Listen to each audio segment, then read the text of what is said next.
Boa noite, meu nome é Luiz Catarino. Hoje eu vou fazer uma aula sobre Siemens e eu vou falar sobre como que são divididos as famílias, né, do Siemens. Na verdade a gente tem no Siemens, né, tanto o compacto como o modular e como o de rack. Se a gente olhar aqui nesse PDF da Siemens aqui, produzido pela Unicontrol, né, então ele mostra três tipos de CLP, né? O S7200, né? A família Simatic, que seria o S7200, depois seria o S7300, né? Se eu mostrar para vocês aqui, né? O S7300 e depois os S7400, que seriam os de rack, né? Essa família aqui. Então a família Simatic ela é dividida nisso, né? S7200, 300 e 400, né? Dependendo da sua aplicação, aonde você vai, o que o seu projeto precisar, você consegue fazer essa automação, né? O S7200, qual é a diferença de um para outro, né? Então, na verdade, toda a diferença, né, também de outras marcas, é a capacidade de memória e a capacidade de entradas, né? Entradas e saídas digitais, né? E essa é a diferença. Com certeza o S7200 tem uma capacidade limitada em comparação do 300 e do 400, né? O 400 seria a linha mais poderosa do Simatic, né? O S7400. Mas o que eu queria falar para vocês nessa videoaula, a gente vai começar desde o início, né? É falar sobre essa família S7300, né? Como é que você configura ou como que você slota, ou coloca eles nos slots aqui dentro de um rack. Existe um rack, esse rack seria esse daqui, né? O rack da Siemens, e esses módulos eles são unidos, né? Um por trás do outro por esse conector aqui.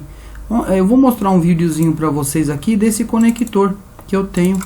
Vou mostrar para você. Qual seria a cara desse conector? Seria esse daqui, ó. Então ele faz a comunicação por trás no barramento traseiro de um slot com outro, né? Então como é que é feito isso, né? Vou mostrar para vocês aqui no PDF, né? Então você tem aqui essa parte da fonte, que ela pode ser opcional. Depois você tem a CPU. Esse terceiro ponto aqui, eu vou falar depois quando a gente for fazer isso dentro do Simatic, dentro do Step 7 versão 5.5. Esse IM, ele é uma placa opcional para aumentar em outros racks, né? Então existe uma IM360. Existe a IM360, 61 e 65. Que é aquela send and receive, né, que envia e recebe informações dentro do CLP, né, dentro desse barramento. Aí só para vocês terem uma ideia como ela funciona, então desse jeito, ela é dividida. Depois aqui o SM, são o que, né? A família esse bloco SM, né? Ele é de entradas e saídas digitais, né? Então o SM vai ser assim, começar no 321, 322, né? Que seria a saída, e aí vai ter as nomenclaturas depois, um BL00, um BH, né, BL é 32 bit, BH é 16 bit, aí tem corrente, tensão, então tem que se ver o manual para saber qual que é. Quando eu for montar o rack, eu vou mostrar para vocês como é que é. Depois vem a família SM, que começa no 331, né, que são entradas analógicas, depois vão para 322, né, mas lógico que tem outros códigos dentro desse padrão, né? Aí vem o FM, que são contagem de posicionamento de controle de malha fechada, e depois as CPs, né? O que seriam CPs? Elas podem ser feitas, né? As CPs tem a 341, a 342 e a 343, né? Que é ponto a ponto, RS232, Profibus, né? Que dá 342. Aí tem as versões 5DA01, 5DA02 e aí vai. E na Industrial Ethernet tem a CP343. Aí pode ser 343/1, XE00, X00, aí vai, também tem vários que eu vou te mostrar para vocês. Mas o interessante é esse rack. Tirando a fonte, porque a fonte ela é opcional, por quê? Porque você pode colocar ela no rack, mas como ela não é ligada em barramento por trás, então ela não conta. Então você tem aqui você pode colocar até 11 slots dentro de um barramento. E aí você consegue ter essas placas, né? E quando você precisar de mais rack, tem uma imagem aqui, eu queria mostrar para vocês, ela está mais para frente, quando a gente for slotar aqui, ó. Então você tem esses endereços. Então como é que eles funcionam? SM, né? Então você tem aqui a CPU, o SM, então o SM começa aqui, ó. Endereço 00 até 07, 1 até 17. Com certeza isso aqui é uma placa SM321 1BH, porque é só 16 bits. Se fosse 32 bits, ela ia de 00 até 07, 1.0 até 1.7, 2.0, 2.7, 3.0, 3.7. Então ela teria 32 bits e ela vai indo. Quando você precisa de mais racks ou mais entradas e saídas, existe esse aqui, ó, esse tipo de endereçamento DI/DO em configurações multi-rack. Então você pode colocar aqui, ó, até 4 racks, né? Então seria o rack 0, 1, 2 e 3. E aí vocês vêm aqui, ó que interessante. O primeiro é o send, é o IM360. Depois o só resafe. E aí você pode colocar aqui todas os seus slots. Aqui eles estão como 32 bits, tá vendo? Porque de 00 até 37 são 32 bits. Então 32, 32, 32, aí vai, né? Tanto pode ser entrada como saída.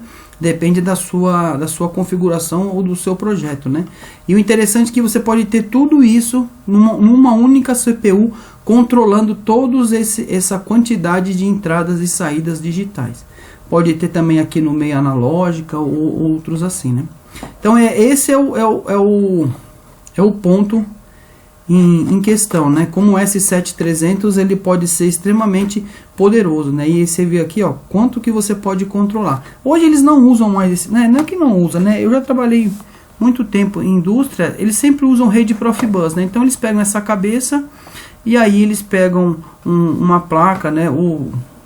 Nessa própria CPU há uma rede Profibus que aí você comunica com um monte de módulo ativo, né? Então você vai ter uma eles colocam ET200S ou uma ET200 e aí vai colocando em caixa de passagem, aí você pega todos os setores do campo e aí só tem um cabo que interliga tudo, né? Então os sensores e as válvulas vão tudo nessas caixas com esses módulos ET200 ou ET200M, né? Eu tenho um vídeo aqui, ó. Eu queria mostrar para vocês sobre isso, quer ver? Não é sobre esse vídeo aqui, mas é esse vídeo aqui, ó. Que tem aqui, ó, a comunicação de uma ET200, ó. Essa aqui é uma ET200, ó. Então o que eles fazem a maioria das vezes? Pega essa CPU que eu tenho aqui que eu mostrei para vocês, uma 315 aqui, ó. Pega essa CPU aqui, ó. Opa. Né? Pega uma 315 aqui, ó.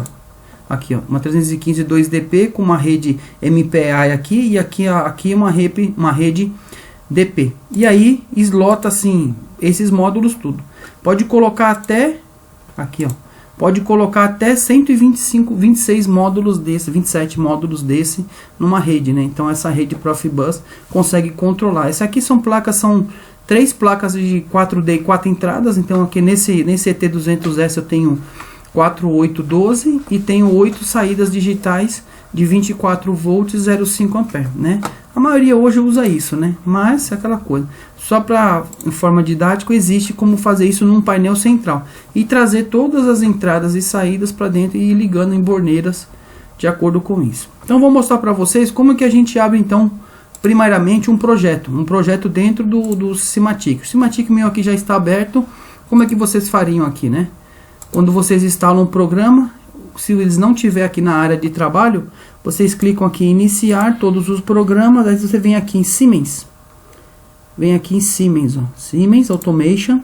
Aí você vem Simatic, aí vai ter aqui, ó. Para você colar essa aqui na área de trabalho, clica com o direito, dá copiar, aí vem aqui e dá colar, né? Mas vamos entrar aqui então no Simatic Manager, né? Pronto, já está aberto o meu Simatic. e eu vou abrir um projeto. Então eu vou colocar aqui, ó, montagem de rack, montagem de rack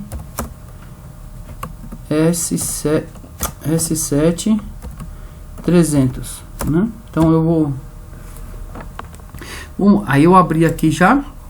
Como é que a gente coloca então? Primeira coisa, tá aqui o seu projeto, você já fez isso, né? Deu aqui iniciar, clica com direito, insert new object, você coloca Simatic S7 300.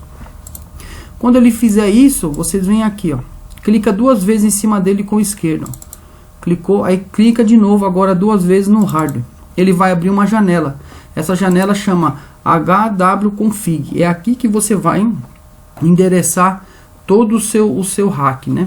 Vou mostrar para vocês um CLP que eu tenho aqui, que a gente pode configurar ele, ó.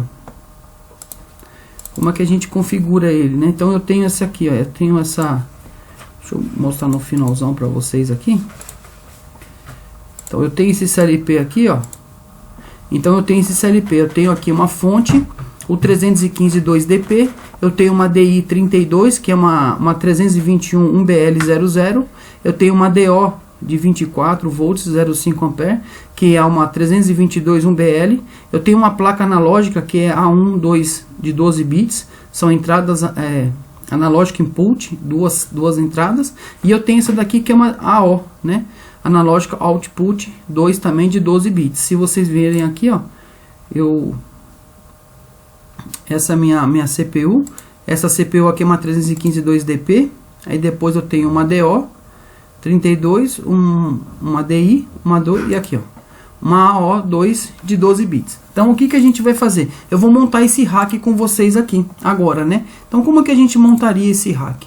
Primeira coisa, você vai pegar, você já clicou lá, aí o hwconfig, aí você vem aqui, ó, Simatic 300.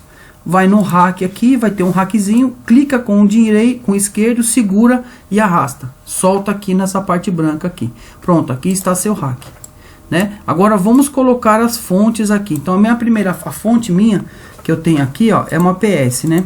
Lembrando que não é necessário isso daqui, porque não vai em barramento, né? Você pode ter uma alimentação de uma outra fonte por fora. Eu tenho essa daqui, ó, IE00, né? Então você, para colocar ela aqui, você clica com o direito, segura, arrasta e solta no slot 1. Agora eu tenho uma, isso aqui foi a fonte, né? Fonte, tá vendo lá? Fonte de 5 ampere. Eu tenho uma CPU que é essa daqui, ó, é a 315 2AF0, né? Então você vem, clica em cima dela com o esquerdo, segura, arrasta e solta no slot 2, né? Lembrando que o que, né? A gente sempre vai fazer, ele vai pedir para fazer ainda não vou fazer uma rede Profibus, né? Porque só nas próximas aulas que eu vou fazer isso. O que eu quero mostrar para vocês, né? Como a gente faz esse endereçamento aqui, ó, esse slot, né? Então eu coloquei a fonte, coloquei a CPU no slot 2. Aí viram aqui que aqui não tem o slot 3, por quê? Por que aqui não tem o slot 3? Porque aqui na verdade, ó, o que acontece? O slot 3 é para IM, lembra? Que eu disse, né, que é para expansões do rack, né? Então se eu tivesse mais racks, aí eu usaria o slot 3, porque ele faria o que, né? Expandiria aqui, ó, expandia e colocaria mais racks dentro desse rack aqui, né? Se tivesse outros racks, né? Agora eu vou colocar o que? A ADI, né? Que seria o que? A minha próxima placa que eu tenho, né? Eu tenho essa placa aqui, ó, DI 32. Então qual que seria essa, né? Então essa DI 32 seria aqui, ó. Então você vai aqui em SM, né? Lembrando aqui que eles são SM, né? Então aqui, ó, SM que é o tipo da placa. Então eu quero essa placa SM. Eu quero que placa? É uma DI, só que ela é 32 bits. Não é um BL80, é um BL00, essa daqui que eu tenho. Então eu venho aqui, clico com o esquerdo, arrasto e coloco aqui, solto em cima aqui. Agora eu tenho o que? Outra, né? Qual só a minha outra? Eu tenho essa daqui, ó, uma DO32. Então como é que eu faria isso agora? Então eu venho aqui, DO, eu procuro o código dela, né? DO, eu procuro ela aqui, aí eu achei, é um BE. Mas imagine que você não tenha esse, né, vou dar um Ctrl C aqui. Imagine que você não tenha, você não sabe qual é o caminho, né? Como é que você faz? Vem aqui, ó, em Find. Eu peguei o código lá, dei um Ctrl C, ó, eu dou um Ctrl V aqui, aí eu clico aqui, ó, nesse binóculos. Quando eu clicar nele, ele vai procurar a placa dentro dessa árvore, né? Aqui, do lado esquerdo. Então, ó, clico aqui, ele vai te mostrar aonde está a placa. Aqui, ó, ela está aqui, ó, tá vendo? 1BL00. Aí você vem aqui, clica nela, segura com o esquerdo, arrasta e solta. Pronto, aqui, né? Aí eu tenho uma outra que é o que, né? Só para mostrar para vocês, eu tenho uma outra que é uma AI2 12 bits, né? Qual é o código dela? O código dela aqui, ó, que eu tenho aqui, vou até falar para vocês. É o 331-7KB01. Então vamos fazer aqui, ó. Vou fazer aqui com você. 331, ó, 7K B02, né? É essa a placa que eu tenho. Vou dar um find aqui, vou dar o binóculos, ele vai me mostrar. É essa placa aqui, ó. Essa placa que eu tenho. Clico com esquerdo, seguro e solto. Pronto, ela já vai estar aqui, né? Ela já está. Isso se você não quiser procurar, tá? Você não quer procurar ele dentro aqui. Mas para achar é fácil. Vem aqui, aí você vem aqui, ó, em ISM. Ela é uma AI300, então ela é uma analógica. 7KB01 não é 01, é a 02. Então você vem aqui, ó, 02. Aí ela tá funcionando certinho, né? Vai tá lá. Agora vamos ver a nossa AO. A AO seria qual? Ela seria uma 332. A minha aqui seria uma 332. Vamos no find aqui. E aqui seria 5H B01. Aí o que eu faço? Dou um binóculos aqui. Aqui, ó, mostrou a minha placa, ó. 5HB001, é essa mesmo. Clica com o esquerdo, puxa e solta aqui. Então aqui, ó, o meu hack, ele já está pronto, né? Ele já está pronto aqui e eu já fiz. Aí eu dou um salve, dou um compilar, transformo em dados de máquina e aí, ó, tá pronto o meu hack. O que eu tenho aqui fisicamente, vou mostrar para vocês o que eu tenho aqui, ó, né? O que eu tenho aqui fisicamente, meu aqui, já está no meu hack aqui, né? E sempre lembrando, né? O que está no seu hack aqui, uma placa que você colocar, coloquei uma CM321, coloquei uma 322, depois uma 331, depois uma 332, depois uma CP, depois uma FM, o que está aqui no físico tem que estar aqui no software, né? Nesse hardware aqui, senão não funciona. Ele vai acender um LED vermelho bem aqui, ó. Vou mostrar para vocês. Esse LED vermelho aqui, ó, ele vai acender e aí você não vai conseguir comunicar. Quer ver? Vou mostrar para vocês na outra imagem lá no começo como é, o que é, né? Então aqui, ó, vai acender esse aqui, ó. Resumo de falhas, erro interno da CPU ou falha no módulo com capacidade de diagnóstico. Vai acender esse daqui, ó. Que é essa falha aqui. Na verdade a gente tem essa CPU, né? Então ela vai dar essa falha aqui dentro do, aqui na frente do, porque tem alguma coisa errada, né? O que tem no programa não está compatível, ele sabe identificar isso, tá bom? Então essa foi a aula que tivemos sobre Siemens. Eu agradeço a atenção de todos, deixem seu like, compartilhem isso com seus amigos do Senai, da ETEC, também da Faculdade de Automação. Nosso objetivo aqui é familiarizar vocês com o software da Siemens, né? E passar informações, né? Tá bom? Muito obrigado.